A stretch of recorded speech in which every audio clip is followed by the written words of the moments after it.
Namaskar, good evening. You're watching Breaking Ground and I'm Swati Joshi. Let me first take you through the top 5 developments, the top 5 stories that are setting the agenda in this broadcast. At top of 5, let's talk about what's happening in Tamil Nadu. It is unprecedented. The opposition's move to push for the impeachment of a sitting judge has sparked a sharp and immediate backlash from former members of the judiciary, terming it as a threat to democracy. The big question is, who will judge this prejudice? Number 2, Congress's internal rift is now spilling out into the open. A senior Congress leader took a direct swipe at none other than his own party chief, Mallikarjun Kharge, saying that his age is no longer on his side and party must bring in young leaders to revive itself. We ask, is Congress's implosion too imminent to hide? Number 3, Rahul Gandhi today raised the issue of pollution, urging a discussion on it, calling it a cross-party public health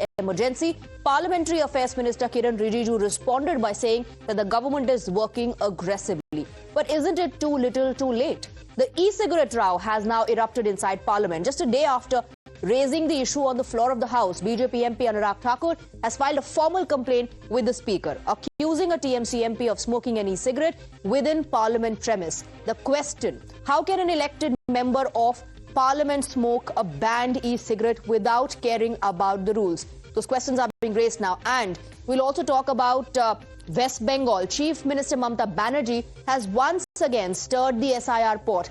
After will jolt the nation threat, Mamata Banerjee has now issued an open call for violence. Mamata Banerjee urged women to use kitchen tools to fight and told them not to fear Central Police Force, saying the women will lead the charge from the front. Let's now shift our focus to Tamil Nadu. What's happening there is unprecedented. The opposition MPs have moved a motion to impeach the Madras High Court judge, Justice Swaminathan.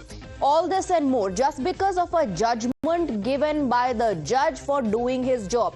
Today, several former judges, including that from Supreme Court and High Court, launched a scathing attack at the opposition and called the move a big threat to democracy. A total of over 50 former judges have written a solidarity letter calling out the brazen attempt to browbeat the judges. The judge also invoked emergency as they said a bid to impeach Justice Swaminathan over his ruling in the Deepam controversy would cut at the very roots of democracy. The letter states that the purpose of impeachment is to uphold judicial integrity, not to convert it into a tool of arm twisting and retaliation, and urged the MPs and leaders to put a halt to this dangerous trend. This is unprecedented, you see, to use impeachment proceedings to as a pressure tactics on the judges and to pressurize not only one judge, but it is in fact a message to entire judiciary that if you do not fall in line, if you do not give judgments according to our wishes, this is to what extent we can go. This is very surprising. So many remedies are being available against a wrong judgment, if it is wrong in their eyes. Despite that, bringing impeachment move is a direct threat to judiciary. It is rather unfortunate that the members of parliament have chosen to take such a step.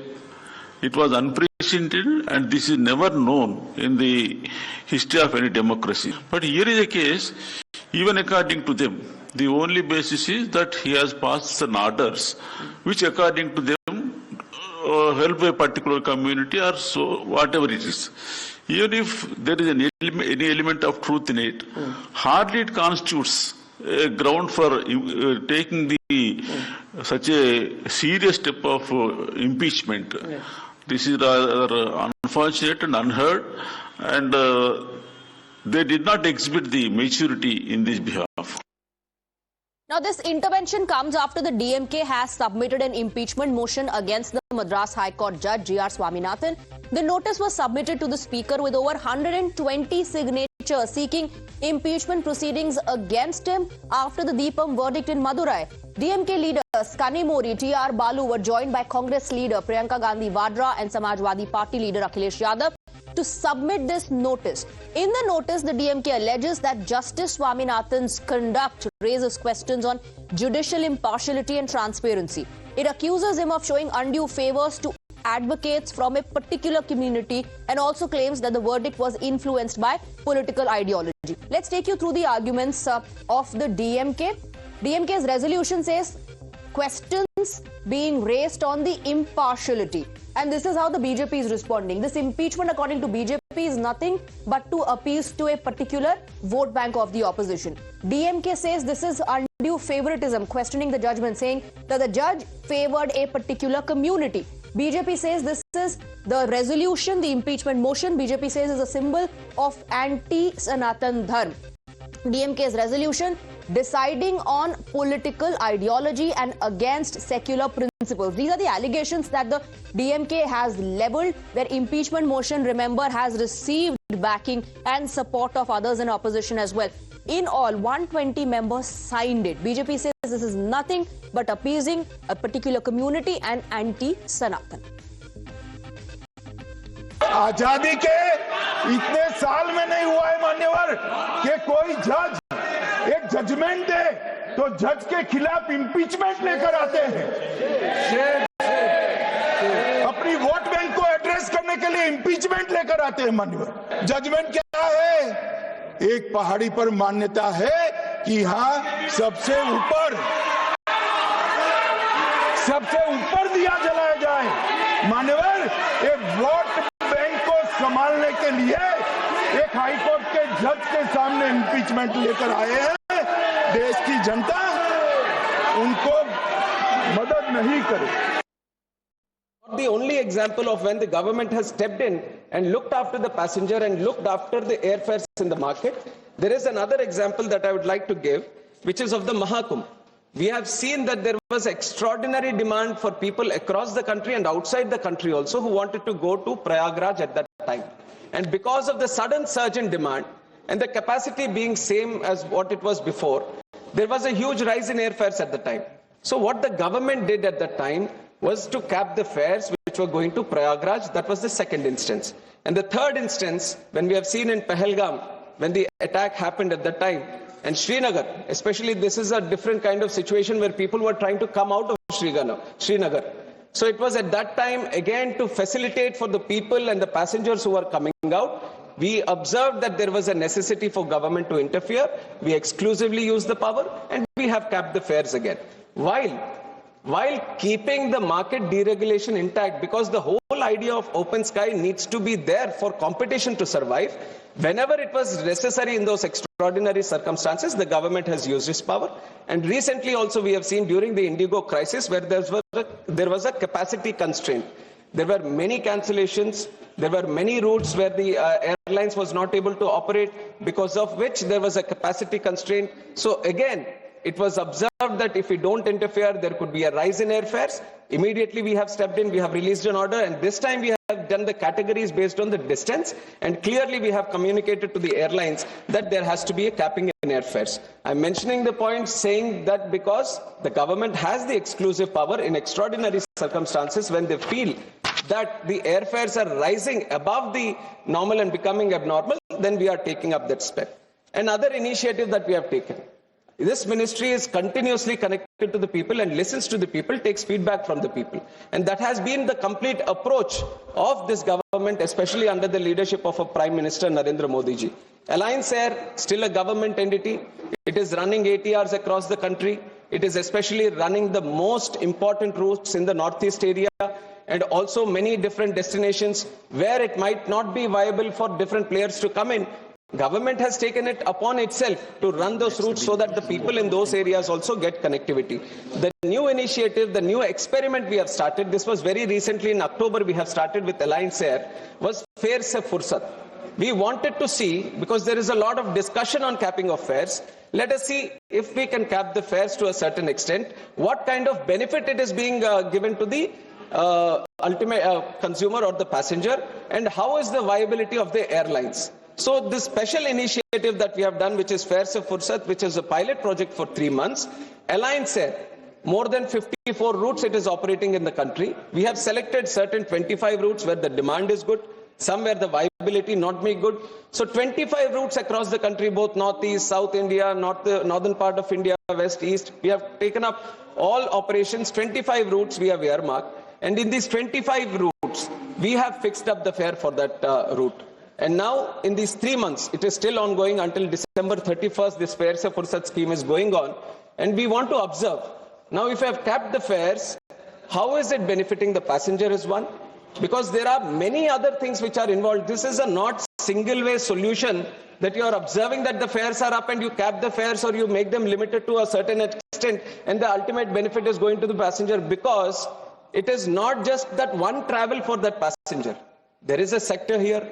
There is the viability of the airlines. There is an airport that is operating. There are multiple levels in civil aviation for the passenger to go from point A to come out at point B. There are multiple different sectors which are continuously like a symphony working in tandem so that the passenger can go from one place to other. And it is important for us to ensure this whole tandem, the whole connectivity that is there in between, everything is viable in its operations. So that is why the Fare Se Fursat scheme is there. Government is very closely observing how the feedback on this, especially this scheme, and how the passengers are responding to it. So once that is done, definitely we are going to sit down, observe the feedback, and then if necessary, consider this with the private airlines also. And some other measures that we are doing, because this capacity constraint, usually, madam, if you see, I have statistics also to prove that, when we are comparing the airfares of the country with airfares in different other places, especially internationally, the rate of growth that we have seen in the airfares is actually negative.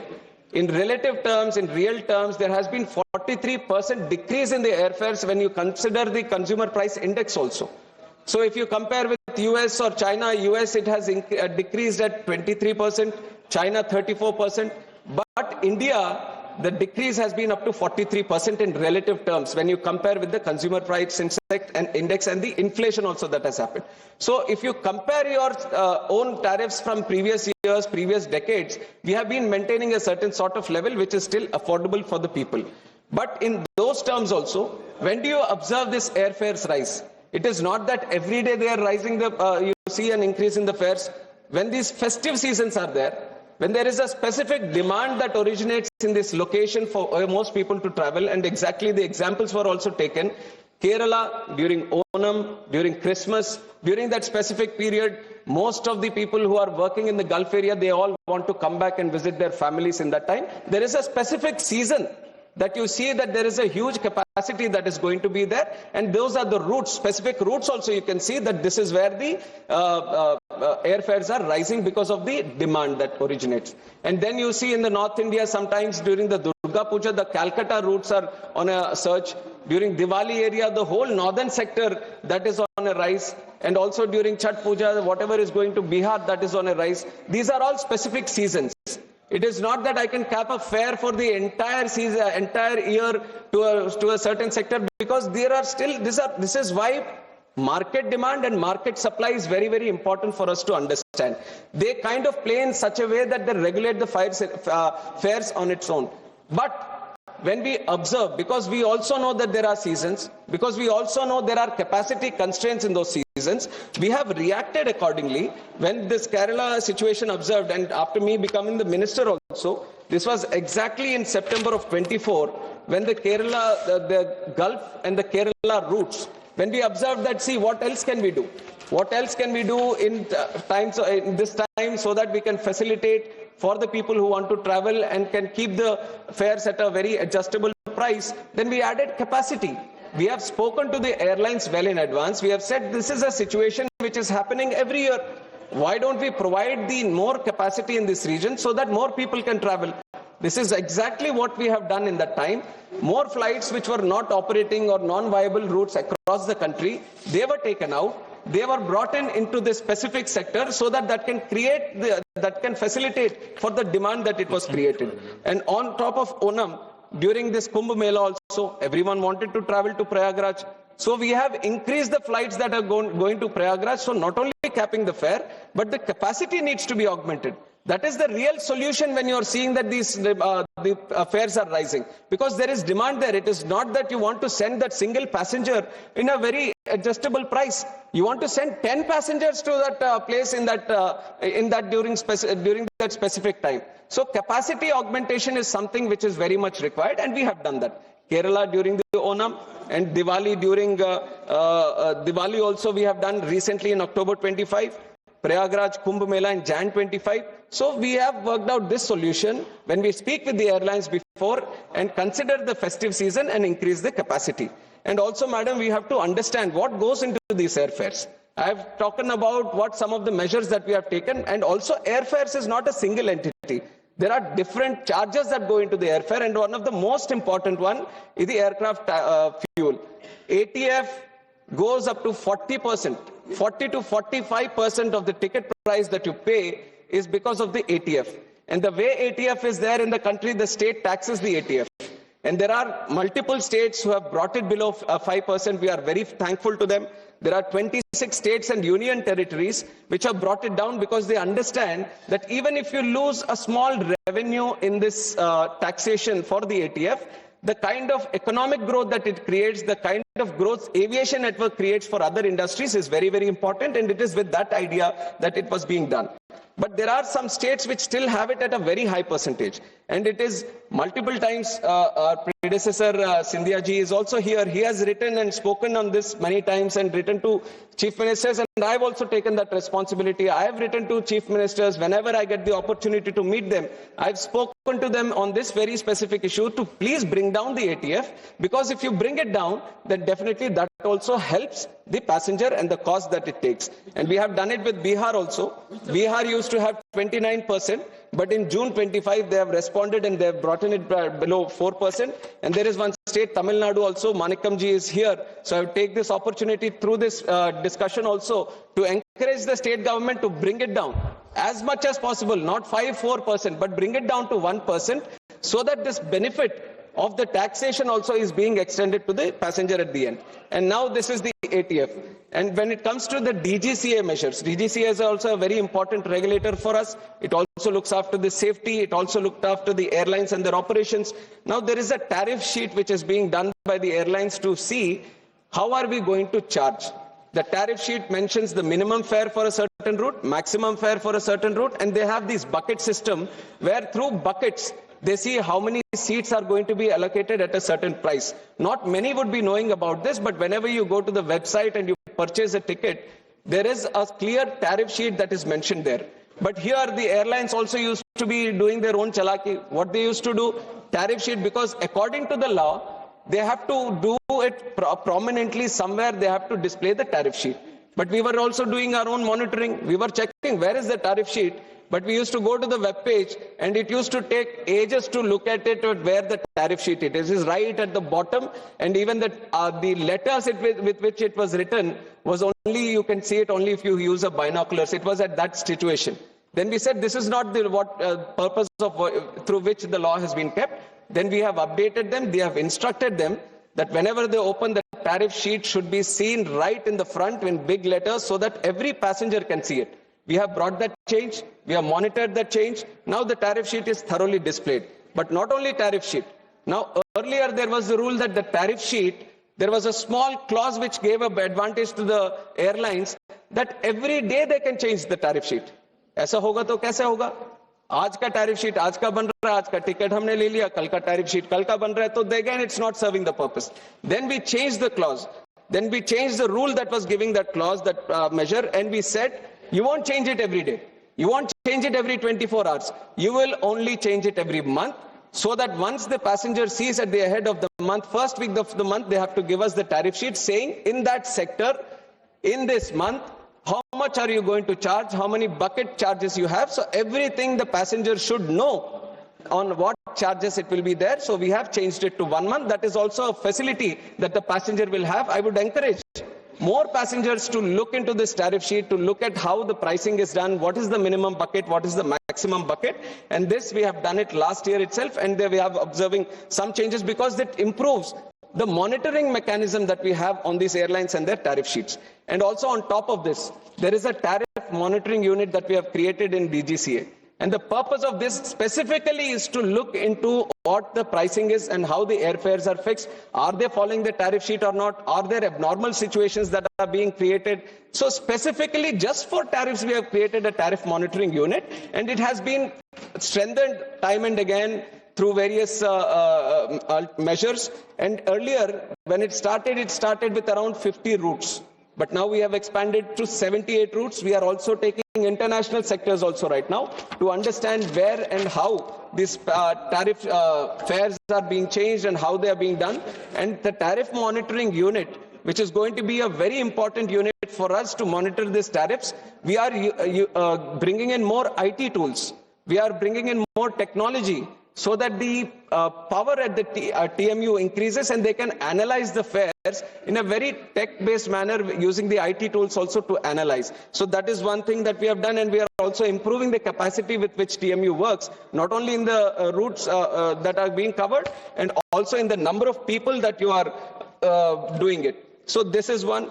And then the most important thing in civil aviation sector in the last 10 years, this is a success story that not only me, who is part of this government, can talk about. Everyone on both sides, all across this house, they can all speak about it, that the Udaan scheme was one of the most successful scheme, not only for the country, but for people across the world that we can showcase to. Udaan scheme has made democratized air travel in the country. The way we have brought inclusiveness in civil aviation is because of the Udaan scheme. The number of unserved and underserved airports in the country, there was a big number. And there was a challenge for us because there were these airlines who were looking at commercial interests. Naturally, the airlines would look at viable routes to function. And that is the most metro routes or the tier 2 to metro routes. But we have been creating airports across the country, especially in the northeast, in our union territories, where they might be not viable to function, but still they need air connectivity. People were aspiring to have air connectivity in the country. So that was when our Honorable Prime Minister came up with this flagship scheme of Udaan, Ude Desh Ka Aam Nagrik, and it has done wonders to civil aviation sector in this country. Whatever we experience, we have gone through different places now where people would have not ever thought that they would have an airport at that location. Because of the Udaan scheme, we were able to start an airport there. Because of Udaan scheme, we were able to start operations there. Today, almost 1,57 lakh people have availed the benefit of Udaan. More than 3,26,000 routes have taken over in Udaan. More than 693 routes, specific routes which were not there before, because of Udaan scheme we have started. But there are certain limitations in Udaan. The Udaan scheme also is not like just to cater for the viability or just to start new connections. Udaan scheme is supposed to act like a spark. Wherever there is a route which is not functional, we wanted to start the route, bring in the viability, bring in people, attach them to aviation, attach them to air travel, and let the private sector take its place. It is with this idea that the Udaan was brought in, and it was envisioned for 10 years. But I can tell you right now, madam, this in the last budget, Honorable Finance Minister Nirmala Sitharaman ji, understanding the importance of this specific Udaan scheme, because like I told, it is only for 10 years. So we were on the verge of completion of the Udaan scheme, but she has made the provision that Udaan is going to be expanded for 10 more years. This is a great thing for our civil aviation as we are trying to grow more and more in the next few years. Not only expansion for the next 10 years, but she has specifically mentioned that 120 new destinations are going to be covered. That is the strength that civil aviation has in this country. 120 new destinations. How many we have today? 164 airports. 164 is a vast network. But look at the capacity of the country. We are not stopping here. If we want to achieve Viksit Bharat, we have to connect each and every location as much as possible with civil aviation. In the next 10 years, we are going to do 120 destinations, and Udaan is going to. And what is the biggest benefit Udaan has done to the country? I've talked about many of them, but one of the biggest one is that new airlines have come in. New airlines, which many of you, because they operate in very specific sectors, you might not see them. Star Air is there, Fly 91 is there, India One is there. They might have very small operations. They might have a 9-seater or a 19-seater, but they are the ones who are connecting the tier 3 cities. They are the ones who are connecting the remotest parts. You would have never seen these kind of airlines come into the country. But it is because of Udaan. They found a way to come in. Is it not what we want? This is exactly what we want. More airlines to come in. more competition to be there in the country. And Udaan is specifically looking into that. Now, in the last 10 years, if we can see so much success in Udaan, with modifications on the Udaan, which is going to facilitate for more people to come in, more competition to be there, more routes being established and more connectivity being established. Imagine the kind of growth we can see with the new expanded Udaan in the next 10 years. Definitely, I see the vision that there are going to be more and more airlines coming in the future. I can assure the House that there will be more and more airlines with the Udaan scheme also, that it's going to come. I've talked about the tier 2 city connections and tier 3 city connections through Udaan, madam, and that we are going to expand. And also in this last 18 months of me being the minister, we have given NOC to 3 new airlines also. And 2 new airlines have also applied for NOC. So this is a continuous activity. We are engaging with the stakeholders. We are engaging with the market. We are creating that aspiration that if you want to be in this sector, this is the time that you want to start a new airline, because the demand is continuously growing. This is the approach of the government also, that we need more airlines. And not only this, I would also like the people here to understand the real bottleneck here. Airports we are creating. Airlines, we have the Udaan scheme where we are encouraging, we are giving the viability and all that. Availability of the aircrafts is the serious issue that we all need to understand. There are only certain players across the world who are making these aircrafts. If I have a lot of money to buy aircrafts, if I go sit today that I am going to start an airline today, I have the unlimited amount of money for me and I want to buy 100 or 200 aircrafts. I can't have this 100, 200 aircrafts right here, right now, today. Because the manufacturing at which it is going comes at a pace. Every month, there are certain factories that they have, there are certain assembly lines that they have. They can only, the throughput of these shops are only that much. And they are not only supplying for India, they are supplying for across the world. There is a huge demand in Gulf. There is a huge demand in Asia Pacific region, and everyone is having to wait for this. India is also waiting. How many orders do we have? 1,700 orders. 1,700 orders pending with Airbus, pending with Boeing, pending with other players. Once we get this, if let us say these 1,700 orders, which our airlines are doing it today, if they all come into our sector, then definitely it is going to benefit the passengers. But the bottleneck is not within the country or with the government or with the airlines. It is the availability of these airlines. We have recognized that. And that is exactly why this government has taken a stance that we are not going to only wait for these aircrafts to be built across. We are going to create a program where the aircrafts can be built in the country. We should have a made in India aircraft also, and that is the vision with which this government is moving. There is a Russian Sukhoi SJ-100, which is a regional aircraft. We are talking with them. HAL is engaging with them. They have gone into an MOU. They are going to get the technology here so we can build the plane here. Embraer is a very good plane, very efficient plane. We are seeing Star Air, which is operating on Embraer, giving good connectivity to these tier 2 cities. They are also trying to increase increase their operations. We are talking with Embraer. We are telling them, please come to India and manufacture your shop here so that we can manufacture the aircrafts here. If you have 1,700 demand for 1,700 aircrafts in the future, and if you can get the companies to come and build in this own country, then imagine how much easier it is going to be for people